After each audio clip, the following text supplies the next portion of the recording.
Hello বন্ধুগণ, আমি সাধনা আরও একটা ঝাঁকানাকা রেসিপিতে তোমাদের সবাইকে স্বাগত জানাই। তো বন্ধুগণ, আমার আজকের রেসিপি চই ঝাল দিয়ে হাঁসের মাংস। এই চই ঝাল কিন্তু অনেকেই চেনে না। চই ঝাল দিয়ে শুধু হাঁসের মাংস নয়, মাটন, চিকেন, মুগ ডালের মধ্যে দিয়েও যদি রান্না করা যায় না, দুর্দান্ত টেস্ট হয়। এই চই ঝাল কী আর কিভাবে রান্না করে সেটাই আজকে আমি তোমাদের দেখিয়ে দেবো। তো ভিডিওটি প্রথম থেকে শেষ পর্যন্ত দেখার জন্যে তোমাদের কাছে অনুরোধ রইল। তো চলো আর দেরি না করে রেসিপিটা দেখে নেওয়া যাক। হাঁসের মাংস রান্না করার জন্য এখানে আমি 1 কেজি 700 গ্রাম হাঁসের মাংস নিয়েছি। হাঁসের মাংসটাকে প্রথমে ভালো করে জল দিয়ে ধুয়ে পরিষ্কার করে নিয়েছি। তারপরে আবার উষ্ণ গরম জল করে উষ্ণ গরম জলের মধ্যে একটু লবণ দিয়ে হাঁসের মাংসটাকে ধুয়ে নিতে হবে। এতে কি হবে, হাঁসের মাংসের যে একটা গন্ধ থাকে সেই গন্ধটা কিন্তু আর থাকবে না। এবারে হাঁসের মাংসটাকে ম্যারিনেট করে নিতে হবে। তার জন্য পরিমাণ মতো হলুদ, লবণ আর 2 চামচের মতো দিয়ে দিলাম সরষের তেল। তারপরে হাত দিয়ে খুব সুন্দর করে ঝাঁকানাকা করে হাঁসের মাংসটাকে একটু ম্যারিনেট করে নিতে হবে। তারপরে চলে যেতে হবে কড়াইয়ের কাছে। হাঁসের মাংস রান্না করতে গেলে প্রথমেই আমাদের লাগবে ভাজা মশলা। এই ভাজা মশলা ছাড়া হাঁসের মাংসের স্বাদ যেন অপূর্ণ থেকে যায়। তার জন্য একটু ভাজা মশলা করে নেব। এখানে 3-4টে শুকনো লঙ্কা, 2-3টে তেজপাতা দিয়ে দিলাম। তারপরে দিয়ে দিলাম 2 চামচ গোটা ধনিয়া। এবারে তেজপাতা, শুকনো লঙ্কা আর গোটা ধনিয়াটাকে প্রথমে একটু হালকা করে ভেজে নিতে হবে।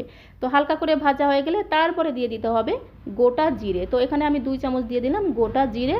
আর দিয়ে দেবো গোটা গরম মশলা। এখানে 2টো লবঙ্গ, এলাচ আর দারচিনি আছে। এবারে সমস্ত গরম মশলাটাকে মানে গোটা মশলাটাকে একটু হালকা করে ভেজে নেব। তো দেখো খুব সুন্দর করে ঘোটানাটা করে মশলাটাকে ভেজে নিয়েছি। আর এখানে নিয়েছি শিলনোড়া। শিলনোড়াতে আমি এই ভাজা মশলাটাকে একটু গুঁড়ো করে নেব। এই ভাজা মশলাটা না আমি সবসময় শিলনোড়াতেই গুঁড়ো করি। শিলনোড়ায় গুঁড়ো করা ভাজা মশলাটাই আমার কাছে যেন বেশি ভালো লাগে। তো তোমরা তোমাদের সুবিধা মতো মিক্সিং জারের মধ্যে দিয়েও কিন্তু গুঁড়ো করে নিতে পারো, তাতে কোনো সমস্যা নেই। তো দেখো খুব সুন্দর করে একদম ঝাঁকানাকা করে ভাজা মশলাটাকে আমি গুঁড়ো করে নিলাম। তারপরে চলে আসলাম কড়াইয়ের কাছে। আলুগুলোকে ভেজে নিতে হবে। তার জন্যে কড়াইতে 4 থেকে 5 চামচের মতো দিয়ে দিয়েছি সর্ষের তেল। তারপরে তেলের মধ্যে দিয়ে দিচ্ছি কিছুটা লবণ, হলুদ আর হাফ চামচের মতো কাশ্মীরি লাল লঙ্কার গুঁড়ো। খুন্তি দিয়ে হালকা করে একটু ঘোটানাটা করে নিতে হবে। তারপরে কেটে রাখা আলুগুলোকে তেলের মধ্যে দিয়ে দিতে হবে। তারপরে খুব সুন্দর করে ঘোটানাটা করে আলুগুলোকে একটু লাল লাল করে ভেজে নিতে হবে। তো তেলের মধ্যে যদি একটু লবণ, হলুদ আর কাশ্মীরি লাল লঙ্কার গুঁড়ো দিয়ে আলুটাকে ভাজা যায় তাহলে দেখবে আলুতে খুব সুন্দর একটা কালার ধরে। তোমরা দেখেই বুঝতে পারছো আলুটা দেখো কত সুন্দর দেখতে লাগছে, খুব সুন্দর একটা কালার ধরেছে। আলুগুলোকে লাল লাল করে ভেজে নিয়েছি। এইবার একটি পাত্রে একটু ঝাঁকানাকা করে তুলে নেব। এইবারে ওই তেলেই আমি মাংসটাকে ভেজে নেব। তো বন্ধুগণ, হাঁসের মাংস রান্না করার আগে যদি মাংসটাকে 2 থেকে 3 মিনিট ভেজে নেওয়া যায় তাহলে হাঁসের মাংসে যে একটা গন্ধ হয় সেই গন্ধটা কিন্তু একদমই থাকে না। মনেই হবে না যে তুমি হাঁসের মাংস খাচ্ছ। তো গ্যাসের ফ্লেম হাইতে দিয়ে 2 থেকে 3 মিনিট হাঁসের মাংসটাকে একদম ঘোটানাটা ঘোটানাটা করে ভেজে নিতে হবে। তো হাঁসের মাংসটাকে ভাজতে বসিয়ে দিয়ে আমি একটু মশলা করে নেব। এখানে দেখো 1 বাটি রসুন নিয়েছি। 4টে রসুন ছাড়িয়ে যতগুলো কোয়া হয়েছে সেই রসুনটা দিয়ে দিলাম। হাঁসের মাংসতে একটু রসুনের পরিমাণটা বেশি দেবে, তাহলে দেখবে খুব সুন্দর টেস্ট হবে। 5-6টা শুকনো লঙ্কা দিয়ে দিলাম আর 6-7টা কাঁচা লঙ্কা দিয়ে দিলাম। ঝালটা তোমরা যে যেমন খেতে পছন্দ করো সেই অনুসারে দিয়ে দেবে। তবে হাঁসের মাংসতে যদি একটু ঝাল বেশি হয় তাহলে কিন্তু খেতে ভালোই লাগে। আর দেখো দিয়ে দিচ্ছি কিছুটা আদা কুচি আর সামান্য পরিমাণ জল দিয়ে খুব সুন্দর একটা মিহি পেস্ট আমাদের করে নিতে হবে। তো ঢাকনাটা বন্ধ করে মিহি পেস্ট করে নিয়ে তোমাদের দেখাচ্ছি। তো দেখো খুব সুন্দর করে একদম ছাকানাকা করে মশলার একটা পেস্ট আমি তৈরি করে নিয়েছি। এইবার এই মশলাটাকে একটা বাটিতে আমি ঢেলে নেব। আর আজকে যেহেতু হাঁসের মাংসটা আমি চই ঝাল দিয়ে রান্না করছি, চই ঝালে কিন্তু প্রচুর ঝাল থাকে। তো আজকের এই হাঁসের মাংসটা রান্না করতে কি কি মশলা লাগবে সেটা একটু আমি তোমাদের দেখিয়ে দিচ্ছি। তো বন্ধুগণ, আজকের এই হাঁসের মাংস রান্না করতে এখানে আমি 3 থেকে 4টে তেজপাতা নিয়ে নিয়েছি আর 5টা মিডিয়াম সাইজের পেঁয়াজকে এইভাবে একটু ঝিরিমিরি ঝিরিমিরি করে কুচিয়ে রেখেছি। আর এই হচ্ছে সেই বিখ্যাত চই ঝাল। এই চই ঝাল খেতে এতটাই টেস্টি হয় বন্ধুগণ, তোমরা একবার খেলে বারবার খেতে চাইবে। চই ঝাল কিন্তু ঝাল ঝাল খেতে হয়। গোলমরিচের মতো গন্ধ, গোলমরিচের থেকেও খুব সুন্দর একটা গন্ধ হয়। এই চই ঝাল কিন্তু শুধু হাঁসের মাংসতে না, তোমরা মাটন, চিকেন, মুগ ডালের মধ্যে দিয়েও যদি রান্না করো খুব সুন্দর একটা ফ্লেভার হবে আর দারুণ একটা টেস্ট হবে। আর এদিকে দেখো 2টো টমেটো আমি টুকরো টুকরো করে কেটে রেখেছি। আর যে আদা, রসুন, লঙ্কা একসঙ্গে পেস্ট করে রেখেছিলাম, তো সেটাও তোমাদের একটু দেখিয়ে দিলাম। এইবার আমি তোমাদের দেখাবো চই ঝাল দেখতে কেমন হয়। তো বন্ধুগণ, এই হচ্ছে সেই চই ঝাল। এই চই ঝাল খেতে কিন্তু দারুণ লাগে। তো উপরের যে ছালটা আছে সেই ছালটা কিন্তু কেটে বাদ দিয়ে ছোটো ছোটো টুকরো করে কেটে নিতে হবে, আমি যেভাবে কেটে নিয়েছি। চৈজাল গাছ কিন্তু আমাদের বাড়িতে আছে, তোমরা যদি চৈজাল দেখতে চাও আমাকে কমেন্ট করে লিখে জানিও, তোমাদের আমি চৈজাল গাছ দেখিয়ে দেবো। আর এই চৈজাল কিন্তু শুধু হাঁসের মাংস না, মাটন, চিকেন, মুগ ডালের মধ্যে দিয়েও কিন্তু রান্না করতে পারো। চৈজাল কিন্তু অনেকেই চেনে না, চৈজাল খেতে এতটাই টেস্টি হয়, তোমরা একবার খেলে বারবার খেতে ইচ্ছে করবে। যে কোনো সবজির দোকানে কিন্তু এই চৈজাল তোমরা পেয়ে যাবে। বেশিরভাগ অঞ্চলে কিন্তু গ্রাম অঞ্চলে এই চৈজালগুলো হয়। তো আমি একটা ডাল এনে লাগিয়ে দিয়েছিলাম, একটা ডাল লাগালে পুরো গাছ ভরে যায়। তো এইভাবে চৈজালগুলোকে আমি ছোটো ছোটো করে কেটে রেখেছি। আর এদিকে দেখো হাঁসের মাংসটা ভাজা হয়ে গেছে। সব হাঁসের মাংস এইভাবে কিন্তু আমি 2 থেকে 3 মিনিট গ্যাসের ফ্লেম হাইতে রেখে ভেজে নিয়েছি। এইবারে মাংসটাকে একটি পাত্রে নামিয়ে আমি কড়াইটাকে ভালো করে ধুয়ে পরিষ্কার করে নিয়ে আসছি। তো দেখো কড়াইটাকে ধুয়ে নিয়েছি। এইবারে গ্যাসের ফ্লেম মিডিয়াম টু হাইতে রেখেছি। কড়াইতে আমি দিয়ে দেবো 5 থেকে 6 চামচের মতো সর্ষের তেল। এই রান্নাতে কিন্তু মানে হাঁসের মাংস রান্নাতে কিন্তু অবশ্যই সর্ষের তেল ব্যবহার করবে, তাহলে এর টেস্টটা কিন্তু দুর্দান্ত হবে। এবারে যে চৈজালগুলো আমি কেটে রেখেছিলাম সেই চৈজালগুলোকে একটু ঘটনাটা ঘটনাটা করে ভেজে নেব। আর চৈজালগুলোকে খুব ভালো করে ছাল ছাড়িয়ে এভাবে ছোটো ছোটো পিস করে নোড়া দিয়ে আমি কিন্তু একটু থেতো করে নিয়েছি। এতে কিন্তু খুব সুন্দর একটা ফ্লেভার হবে। তো দেখো খুব সুন্দর করে ঘটনাটা করে এই চৈজালটাকে হালকা করে একটু ভেজে নিতে হবে। তো চৈজাল ভাজা হয়ে গেছে, এইবার একটি প্লেটে আমি তুলে নেব। ওই তেলের মধ্যে দিয়ে দিলাম আরও 2 থেকে 3 চামচের মতো সর্ষের তেল। ফোড়নে দিয়ে দেবো গোটা জিরে, তো হাফ চামচের মতো গোটা জিরে ফোড়ন দিলাম। হাঁসের মাংসতে অবশ্যই একটু গোটা জিরে ফোড়ন দেবে, তাহলে দেখবে খুব সুন্দর একটা ফ্লেভার হবে। আর দিয়ে দিচ্ছি গোটা গরম মশলা, তো এখানে 2টো এলাচ আর 3-4টে লবঙ্গ আর দারচিনি আছে। আর দিয়ে দিচ্ছি 3টে তেজপাতা। তেজপাতা মাঝখান থেকে এইভাবে ফাটিয়ে হাত দিয়ে একটু চিপকে দেবে, তাহলে খুব সুন্দর একটা ফ্লেভার হবে। এই ছোট ছোট টিপসগুলো অবশ্যই ফলো করবে, তাহলে হাঁসের মাংস যেমন ফ্লেভারফুল হবে তেমন কিন্তু দুর্দান্ত টেস্ট হবে। তো ভাজা মশলা থেকে যখন খুব সুন্দর একটা গন্ধ বেরোবে তখন এর মধ্যে দিয়ে দিতে হবে কুচনো পেঁয়াজ। এখানে আমি 5টা মিডিয়াম সাইজের পেঁয়াজকে একদম ঝিরিমিরি ঝিরিমিরি করে কুচিয়ে রেখেছিলাম। সেই ঝিরিমিরি কুচনো পেঁয়াজটাকে দিয়ে খুব সুন্দর করে খুন্তি দিয়ে ঘটনাটা ঘটনাটা করে মিশিয়ে নিতে হবে। খুব ভালো করে মেশানো হয়ে গেলে স্বাদ অনুসারে দিয়ে দিতে হবে লবণ। এই সময় পেঁয়াজের মধ্যে একটু লবণ দিলে পেঁয়াজটা খুব তাড়াতাড়ি নরম হয়ে যায় আর তাড়াতাড়ি ভাজাও হয়ে যায়। তো পেঁয়াজটাকে দেখো একটু লাল লাল করে ভেজে নিয়েছি। এইবার এর মধ্যে দিয়ে দেবো সেই বেটে রাখা মশলা। মিক্সিং জারের মধ্যে বেটে রেখেছিলাম আদা, রসুন, শুকনো লঙ্কা, কাঁচা লঙ্কা, সেই বেটে রাখা বাটা মশলাটা দিয়ে দিতে হবে।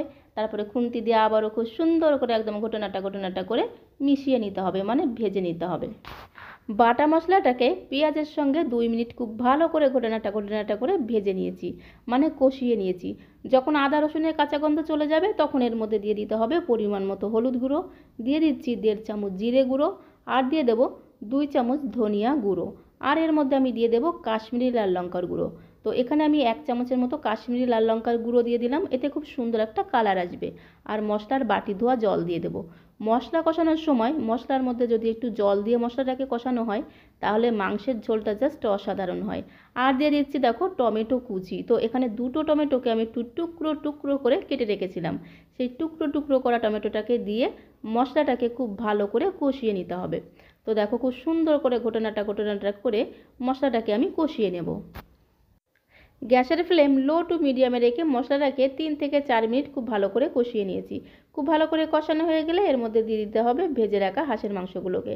তো দেখো হাঁসের মাংস দিয়ে দিলাম, তারপরে খুব সুন্দর করে ঘটনাটা ঘটনাটা করে মশলার সঙ্গে মিশিয়ে নিতে হবে। মাংসটাকে মশলার সঙ্গে খুব ভালো করে মেশানো হয়ে গেলে ধামা চাপা দিতে হবে, মানে ঢাকনা বন্ধ করে 8 থেকে 10 মিনিট মাংসটাকে কষিয়ে নিতে হবে। গ্যাসের ফ্লেম লো টু মিডিয়ামে রেখে 8 থেকে 10 মিনিট মাংসটাকে আমি ভালো করে কষিয়ে নিয়েছি। মাঝখানে কিন্তু 2বার আমি 2-3বার কিন্তু ঢাকনা তুলে মাংসটাকে একটু ঘটনাটা করে দিয়েছি, না হলে কিন্তু তলা দিয়ে পুড়ে যাবে। আর তলা দিয়ে যদি পুড়ে যায় তাহলে মাংসের টেস্টটা কিন্তু একদমই নষ্ট হয়ে যাবে, সেদিকে কিন্তু অবশ্যই খেয়াল রাখতে হবে।